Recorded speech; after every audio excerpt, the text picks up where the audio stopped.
Camino, Spain. That sounds so cool. Wait, what? Hiking 500 miles?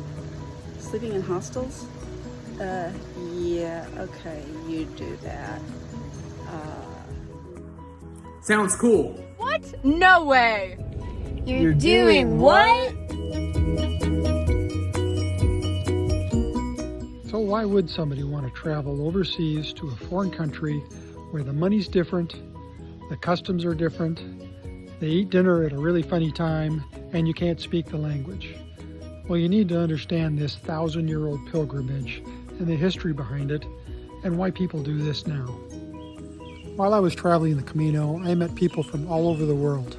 I called them 5-minute friends, because you'd meet and you'd discuss the Camino or introduce yourself. One of the first questions everybody asked was, why are you walking the Camino? Modern times people say, this is a bucket list item. But why is it a bucket list item? There's plenty to do in America, right?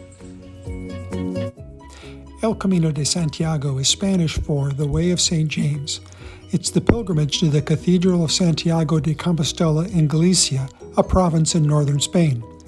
Legend has it that the remains of Jesus' apostle, St. James, lie in Santiago. This pilgrimage is over 1,000 years old. In 814 of the Common Era, the remains of St. James and 2 of his followers were said to have been miraculously found. A small village named Campus de la Stella, or Field of Stars, or Compostela, and a monastery were established on the site. As news of the discovery spread, pilgrims began to arrive. Miracles came to be attributed to the site, encouraging more pilgrims, which elicited more miracles, which elicited, of course, more pilgrims. This was all greatly encouraged by the powerful Archbishop of Galicia and the cathedral authorities, who were anxious to promote Santiago as a pilgrimage destination. France was anxious to support the Spanish Church in its struggle against the Moors on the peninsula in addition. This began the millennium-long relationship between religion, politics, and commercialism. Just to clarify, I'm not Catholic, so a lot of the beliefs involved here I don't share. But the fact that this pilgrimage has lasted so very long is fascinating to me. Pilgrimage to Santiago de Compostela reached its peak during the Middle Ages, and it's safe to say that it constituted a major cultural aspect of that period of history in Europe. By the 12th century, the Camino had become a rather organized affair. In 1140 of the Common Era, the Codex Calixtinus was developed, and it's widely regarded as the world's first travel guide. A massive infrastructure was developed to support pilgrimage and to gain commercially from it. Bridges were constructed across rivers to draw pilgrims to certain cities, and the cities prospered. Pilgrim hospitals were chartered by religious orders, kings and queens, done for charitable purposes and also to gain favor in heaven. All manner of commercial businesses were established to both take advantage of and support pilgrims. This commercialism continues to this day.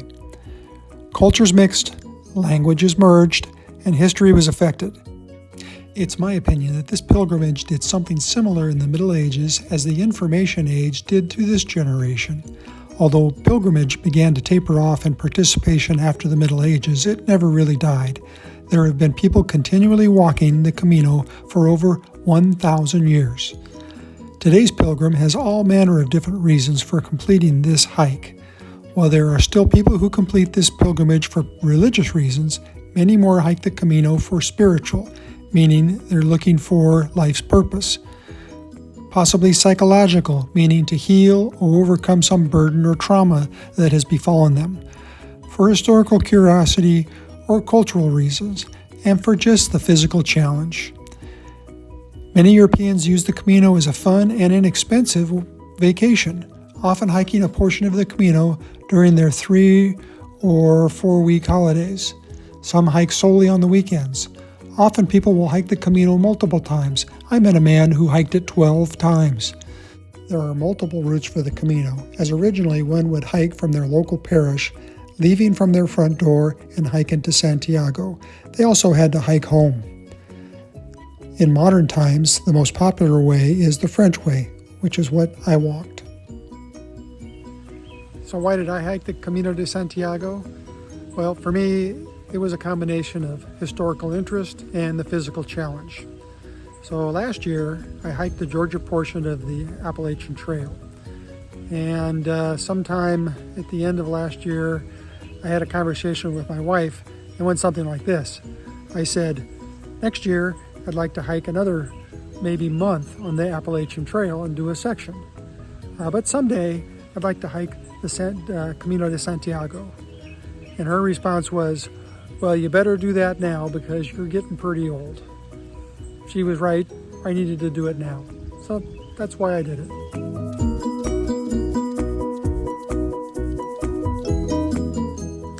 Well, I hope you enjoyed this brief history of the Camino. Next week, I plan on releasing a video on the gear. What gear I took, what I wished I hadn't taken, and what I would do different now. At any rate, I'll see you then. Until then, buen camino.